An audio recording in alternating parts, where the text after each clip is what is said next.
Hi hello friends, welcome back. இன்றைக்கி நம்ம sweet corn cheese toast எப்படி செய்யலாம் தான் பார்க்க போகிறோம். இது வந்து ரொம்பவே ஒரு சிம்பிளான ஹெல்த்தியான ஒரு பிரேக்ஃபாஸ்ட் ரெசிபி. ஒரு 15 நிமிஷத்துலேயே நீங்கள் இந்த பிரேக்ஃபாஸ்ட் ரெசிபி வந்து நீங்கள் ட்ரை பண்ணிடலாம். கண்டிப்பாக இந்த ரெசிபி வந்து நீங்கள் வீட்டில் ட்ரை பண்ணி பாருங்கள், ரொம்பவே ஹெல்த்தி. ஃபஸ்ட்டு இந்த ரெசிபி எப்படி செய்யலாம்னு பார்த்துடலாம். அதுக்கு வந்து ஒரு பவுலில் வந்து ஒரு கப்பு வந்து வேக வச்ச மக்காசோளம் வந்து சேர்த்துக்கிட்டேன். மக்காசோளத்தை வேக வைக்கிறதுக்கு ஒரு 2 கப்பு தண்ணி ஊற்றி ஒரு கப்பு மக்காசோளத்தை போட்டு ஒரு 7 நிமிஷத்துக்கு நல்லா கொதிக்க விட்டாலே போதும். மக்காசோளம் வந்து உங்களுக்கு நல்லா வந்து வெந்துடும். அந்த வெந்த மக்காசோளம் ஒரு கப்பு வந்து நான் ஒரு பவுலில் வந்து சேர்த்துக்கிட்டேன். அது கூடவே வந்து குடமிளகா வந்து பச்சை குடமிளகா வந்து ஒரு 1/4 கப் வந்து சின்ன சின்ன துண்டுகளாக வெட்டி சேர்த்துக்கிட்டேன். ஒரு முட்டை வந்து உடச்சி ஊற்றிக்கிட்டேன். அதுக்கப்புறமா மிளகுத்தூள் வந்து ஒரு 3/4 டீஸ்பூன் வந்து சேர்த்துக்கிட்டேன். உப்பு வந்து 1 டீஸ்பூன் வந்து சேர்த்துக்கிட்டேன். இதுக்கு மேலே நம்ம ஸ்பைசஸ் எதுவுமே நம்ம சேர்க்க தேவையில்லை. இது ரெண்டுத்தையுமே சேர்த்து நல்லா வந்து மிக்ஸ் பண்ணி விட்டுக்கோங்க. நீங்கள் முட்டை வந்து ரொம்ப அதிகமாக சேர்க்கக்கூடாது. ஒரு கப்பு மக்காசோளத்துக்கு வந்து ஒரு முட்டையே போதும். 2 முட்டைலாம் நீங்கள் சேர்த்துக்கிட்டிங்கன்னா ரொம்ப வந்து தண்ணியாக மாறிடும் ஸ்டஃபிங். அதுக்கப்புறமா நம்ம வந்து டோஸ்ட் பண்ணுறதுக்கு மேலே வந்து ஃபில் பண்ணுறதுக்கு வந்து ரொம்பவே கஷ்டமாக இருக்கும். அதனால் ஒரு முட்டை சேர்த்து நல்லா வந்து மிக்ஸ் பண்ணி விட்டுக்கோங்க. அதுக்கப்புறமா சீஸ் வந்து நான் இப்போ சேர்த்துக்கிறேன். சீஸ் வந்து என்கிட்ட வந்து இந்த ஷீட் மாதிரி சீஸ் இருந்தனால நான் இதை வந்து சேர்த்துக்கிட்டேன். உங்கள்கிட்ட வந்து ரொம்ப கட்டியாக சீஸ் இருந்ததுன்னா அதை வந்து நல்லா கிரைண்ட் பண்ணி சேர்த்துக்கிட்டிங்கன்னா உங்களுக்கு ஈவனாக அது வந்து நல்லா ஸ்ப்ரெட் ஆயிரும். நான் இந்த மாதிரி ஷீட் மாதிரி வச்சுருக்கனால அதை வந்து சின்ன சின்ன துண்டுகளாக வெட்டி வெட்டி நான் இப்போ சேர்க்குறதுக்கு வந்து எனக்கு கொஞ்சம் கஷ்டமாக இருக்குது. உங்கள்கிட்ட வந்து ஓரளவுக்கு நல்லா பீஸ் மாதிரி இருந்ததுன்னா அதை வந்து நீங்கள் கிரைண்ட் பண்ணி நல்லா துருவி நீங்கள் சேர்த்துக்கிட்டிங்கன்னா உங்களுக்கு ரொம்பவே ஈஸியாக இருக்கும். ஒரு 80 கிராம் சீஸ் வந்து நான் சேர்த்துக்கிட்டேன். இந்த 80 கிராம் சீஸ் சேர்த்து நல்லா மிக்ஸ் பண்ணி முடிச்சக்கப்புறமா கடைசியாக நான் வந்து பூண்டு வந்து சேர்க்கறதுக்கு வந்து மறந்துட்டேன். அதனால் நான் ஒரு 3 பூண்டு மட்டும் சின்ன சின்ன துண்டுகளாக வெட்டி சேர்த்துக்கிட்டேன். நீங்கள் முதல்லே கூட பூண்டு சேர்த்து நல்லா மிக்ஸ் பண்ணி விட்டுக்கிடலாம். இது எல்லாத்தையும் சேர்த்து நல்லா வந்து மிக்ஸ் பண்ணி விட்டுக்கோங்க. அதுக்கப்புறமா ஒரு 10 நிமிஷத்துக்கு அதை அப்படியே மூடி போட்டு விட்டுருங்க. அதுக்கப்புறமா நம்ம ஸ்டஃபிங் வந்து பண்ண ஆரம்பிச்சிடலாம். ஒரு 10 நிமிஷம் கழித்து நீங்கள் டோஸ்ட் பண்ணுறதுக்காண்டி நீங்கள் வந்து பிரெட் எடுத்துக்கோங்க. நான் இன்றைக்கி டோஸ்ட் பண்ணுறதுக்கு வந்து பயன்படுத்துகிற பிரெட் அப்படின்னு பார்த்துக்கிட்டிங்கன்னா மைதா பிரெட்டு, கோதுமை பிரெட் வந்து இல்லை.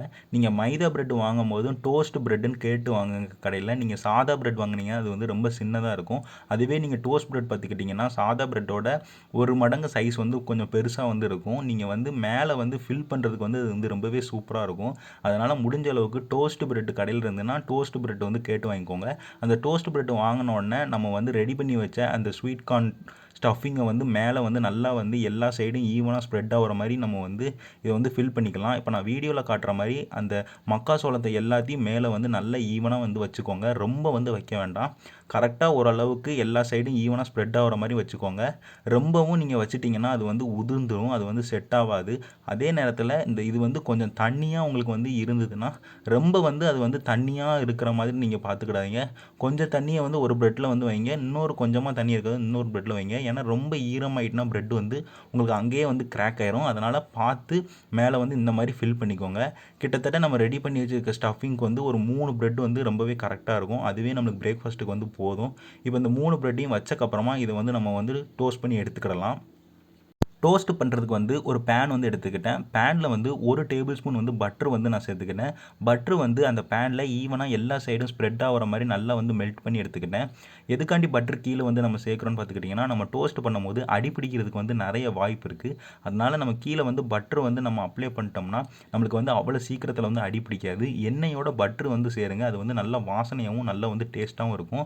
நீங்கள் பட்டர் நல்லா மெல்ட் பண்ணக்கப்புறமா நீங்கள் வந்து ப்ரெட்டை வந்து ப்ளேஸ் பண்ணி மூடி போட்டு ஒரு 5 நிமிஷத்துலேருந்து ஒரு 6 நிமிஷத்துக்கு நல்லா வந்து லோ ஃப்ளேமில் வச்சு நல்லா வந்து வேக விடுங்க. உங்களுக்கு நல்லா வந்து சீஸ் எல்லாம் மெல்ட் ஆகி உங்களுக்கு ரொம்பவே சூப்பராக வந்து இந்த டோஸ்ட் வந்து ரெடி ஆயிடும். நீங்கள் 6 நிமிஷம் மூடி போட்டு நீங்கள் வேக வைக்கிற நேரத்தில் நீங்கள் லோ ஃப்ளேமில் தான் வேக வைக்கணும். ஹை ஃப்ளேமுக்கோ மீடியம் ஃப்ளேமுக்கோ போனால் கீழே வந்து உங்களுக்கு அடி பிடிச்சிரும். அந்த வாசனையே உங்களுக்கு வந்து தெரிய ஆரம்பிச்சிடும். அதுக்கப்புறமா ஒரு 2 நிமிஷம், அதாவது மூடி போட்டு ஒரு 2 நிமிஷம் கழித்து நீங்கள் பட்டர் வந்து இன்னும் கொஞ்சம் நல்லா அப்ளை பண்ணிட்டீங்கன்னா உங்களுக்கு கீழே வந்து அடியே பிடிக்காது. நீங்கள் கான்ஃபிடென்ட்டாக சொல்லலாம். நீங்கள் வந்து எவ்வளோக்கு எவ்வளோ பட்டர் வந்து கீழே வந்து வச்சுருக்கீங்களோ அவ்வளோக்கு அவ்வளோ உங்களுக்கு வந்து கீழே வந்து அடி பிடிக்காது. இதே நம்ம ஓவனில் பண்ணுறோன்னா நம்மளுக்கு இந்த ப்ராப்ளம் எதுவுமே நம்மளுக்கு கிடையாது. நம்ம பட்டர் எதுவுமே சேர்க்க தேவையில்லை, நம்ம ஈஸியாக வந்து ரெடி பண்ணிடலாம். நம்ம வந்து பேனில் பண்ணுறனால கீழே வந்து அடி பிடிக்கிறதுக்கு வந்து நிறைய வாய்ப்பு இருக்குது. அதனால் முடிஞ்ச அளவுக்கு நீங்கள் பட்டர் வந்து கீழே நல்லா அப்ளை பண்ணிட்டீங்கன்னா உங்களுக்கு ரொம்பவே சூப்பராக அந்த டோஸ்ட் வந்து ரெடி ஆயிடும். இப்போ நான் 6 நிமிஷம் கழித்து நான் எடுக்கிறேன். எனக்கு இந்த டோஸ்ட் வந்து ரொம்ப சூப்பராக ரெடி ஆயிடுச்சு. இதே மாதிரி மற்ற எல்லா ப்ரெட்டையும் வந்து நல்லா வந்து டோஸ்ட் பண்ணி எடுத்துக்கோங்க. இப்போ வந்து இதை நம்ம வந்து 2 ஹாஃபாக வந்து கட் பண்ணி எடுத்து நம்ம சாப்பிட்டோம்னா நம்மளுக்கு உங்களுக்கு வந்து ரொம்பவே சூப்பராக இருக்கும். கண்டிப்பாக அந்த ரெசிபியை வந்து நீங்கள் வீட்டில் ட்ரை பண்ணி பாருங்கள். ரொம்பவே டிஃப்ரெண்ட்டாக இருக்கும், ரொம்ப டேஸ்ட்டாக இருக்கும். எல்லாருமே ரொம்ப விரும்பி சாப்பிடுவாங்க. பிரேக்ஃபாஸ்ட்டாக வச்சோம்னா கண்டிப்பாக இதை சாப்பிடாம வந்து போக மாட்டாங்க. அவ்வளோ டேஸ்ட்டாக இருக்கும்.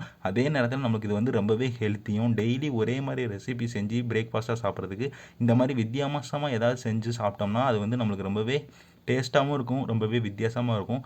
நான் இதே மாதிரி வேறு ஒரு நல்ல ரெசிபியோடு உங்கள் எல்லாரையுமே வந்து பார்க்குறேன். நன்றி.